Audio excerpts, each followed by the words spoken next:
जो हम force and laws of the motion physics का पार्ट कर रहे थे, उसमें हमने लास्ट पार्ट तो कर लिया था। हमारा जो नेक्स्ट टॉपिक बन रहा है ना, वो बन रहा है बैलेंस्ड एंड अनबैलेंस्ड फोर्स। आपको नाम से पता चल रहा होगा कौन सा फोर्स है ये, बैलेंस और अनबैलेंस। जिस फोर्स को हम ऐसे बैलेंस कर सकते हैं, जिस पे हमारा टाइप से अच्छा सा बैलेंस बनता है, जिस फोर्स पे, उसको हम क्या बोलते हैं, बैलेंस फोर्स। और जिस पे मतलब हमारा फोर्स नहीं बैलेंस नहीं हो पाता, नहीं बैलेंस बन पाता, तो उसका हम क्या बोलते हैं, अनबैलेंस फोर्स। उसी के बारे में बोला गया है, बैलेंस और अनबैलेंस के बारे में हम आज की क्लास में डिस्कस करेंगे। दो टॉपिक है जिसमें कुछ आपके 3 पॉइंट्स है, अच्छे पॉइंट्स है आपके, ठीक है। तो चलो स्टार्ट करते हैं। सबसे पहले बात की जाएगी बैलेंस फोर्स। बैलेंस फोर्स में क्या बोल रहा है, यहाँ पे लिखा क्या है, if the resultant force of all forces acting on a body is zero, the force are called balanced force.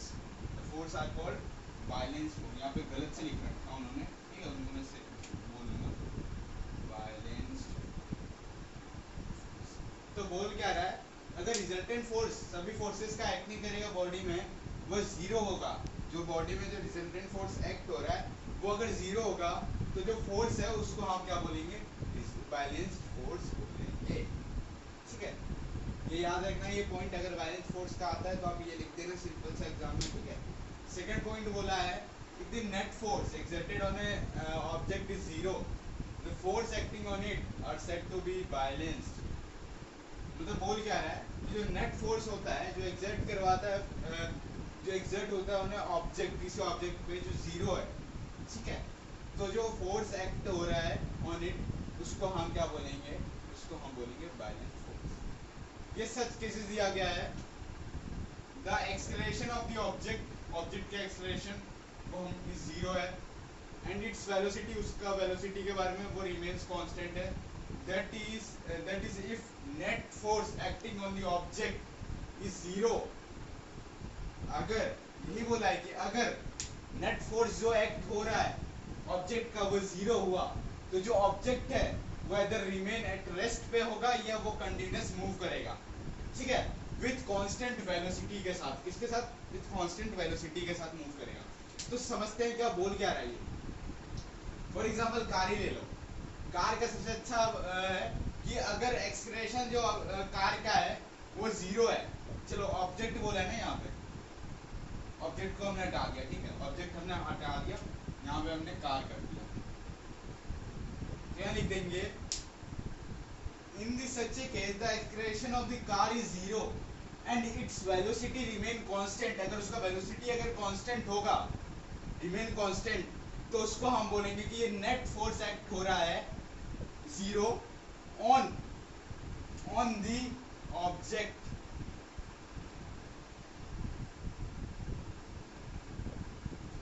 on the object is zero, the force either remains at rest, force हो सकता है remain हो या rest पे हो जाए, उन्हें continuous move करे विद ए कांस्टेंट वेलोसिटी के साथ। इसके साथ कांस्टेंट वेलोसिटी के साथ। ये बता दो सबसे पहले कि बैलेंस और अनबैलेंस फोर्स में कहीं कोई डाउट हो तो आपको मैं एक्स्ट्रा क्लास दे दूंगा बैलेंस और अनबैलेंस फोर्स का। लेकिन ये ऐसा तो टॉपिक है जो बच्चा बिन पढ़े भी अच्छे से लिख के आ जाता है, बैलेंस और अनबैलेंस फोर्स। आपको पता ही चल रहा है ना, किसी चीज़ को बैलेंस करना है, किसी फोर्स को, या किसी चीज़ को अनबैलेंस, मतलब कि जो फोर्स को हम अनबैलेंस कर पा रहे हैं, हम बैलेंस नहीं कर पा रहे हैं, उसको हम अनबैलेंस बोल रहे हैं। तो इसमें सोचना क्या है, इसमें लिखना क्या है, अब वो तो बच्चा भी बना देता है जिसकी इंग्लिश अच्छी है। अनबैलेंस्ड फोर्स की अगर बात करें, ठीक है, बोला क्या है, if the net force exerted on an object is not zero, then the force acting on it are said to be unbalanced force. तो बोला है कि अगर जो नेट फोर्स एक्सर्ट हो रहा है एक ऑब्जेक्ट पे जो जीरो नहीं है, तो जो फोर्स है जो एक्ट कर रहा है उसको हम क्या कहेंगे, अनबैलेंस्ड फोर्स कहेंगे। अब देखो भाई एक चीज देखो आप, यहाँ पे जब यहाँ पे जीरो की बात हो रही थी तब यहाँ पे बैलेंस फोर्स बोला गया। अब जब यहाँ पे जीरो की बात नहीं हुई है तो क्या बोला गया, अनबैलेंस फोर्स बोला गया। तो समझ रहे, फिजिक्स है भाई, ये उल्टा पुल्टा चलता है इसमें। क्या चलता है इसमें, उल्टा पुल्टा चलता है, ये याद रखना, ठीक है।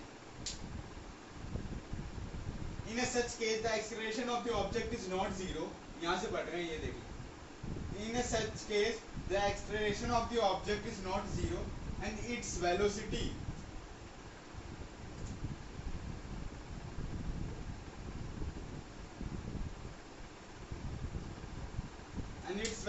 changes, that is if the net force acting on it are said to be an unbalanced force. किसी को पहले समझ में आया? समझ में आया? अगर आ गया तो लिख दो, मेरे बोलने से पहले लिख दो, ठीक है? लिख दो, जल्दी लिख दो अगर समझ में आ गया। चलो मैं समझ, बोला क्या है, अगर जो नेट फोर्स एक्सर्ट हो रहा है किसी भी ऑब्जेक्ट पे वो जीरो नहीं है, तो जो फोर्स एक्ट हो रहा है उसको हम क्या बोलेंगे? अनबैलेंस फोर्स बोलेंगे, कि वो हम उसको बैलेंस नहीं कर सकते, ठीक है? यहाँ पे तो हम बैलेंस भी कर सकते थे, लेकिन उसको हम बैलेंस नहीं कर सकते। इन अ सच केस जो एक्सेलरेशन है ऑब्जेक्ट का वो जीरो नहीं है, उसका वेलोसिटी चेंज हो रहा है, उसका वेलोसिटी उसमें चेंज हो रहा है, ठीक है? इसमें क्या था, इसमें क्या था, वेलोसिटी कांस्टेंट था, बट इसमें चेंज हो रहा है।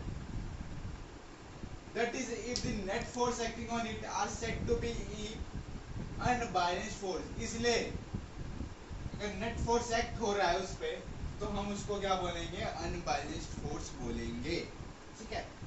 अब आ जाओ सबसे लास्ट पॉइंट में क्या बोला है। If there is an unbalanced force acting on an object is not zero, then such a force changes state of rest or state of uniform motion of the object.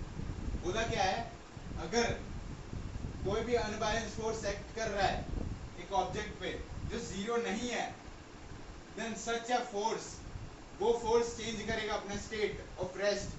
वो जो state of rest मतलब जब वो rest पे था, वो अपना position change कर देगा, वो मोशन में चले जाएगा। तो स्टेट ऑफ रेस्ट और the state of uniform motion of the object, तो वो क्या कर लेगा? चेंज। यहाँ से मेन पॉइंट यहाँ से आपका स्टार्ट, यहाँ तक आप तो बना के लिख दोगे कि if there unbalanced force acting on an object is not zero then such a force is, यहाँ से मेन पॉइंट स्टार्ट होता है स्टेट ऑफ रेस्ट और state of uniform motion of an object. देख लो एक बार, कहीं भी डाउट लग रहा है तो नेक्स्ट क्लास में समझा दूंगा दोबारा ये टॉपिक, देख लो। तुम लोग कमेंट नहीं करते इसलिए मैंने समझाता नहीं, मुझे लग रहा था तुम्हें समझ में आ गया इसलिए मैं समझाता नहीं था। देख लो आपको कहीं ऐसे डाउट सा लग रहा है तो कमेंट कर सकते हो वैसे, ठीक है?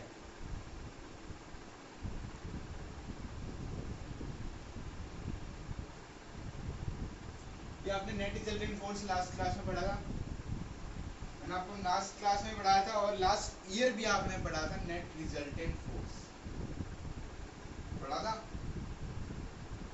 फिजिक्स का सबसे मेन चीज है, फिजिक्स आपकी स्टार्ट ही यहीं से होती है। देख लो आप तो कहीं भी डाउट सा लग रहा हो तो। बैलेंस फोर्स समझ गए, अनबैलेंस फोर्स समझ गए, तो अब हम करेंगे नेक्स्ट क्लास में, ठीक है?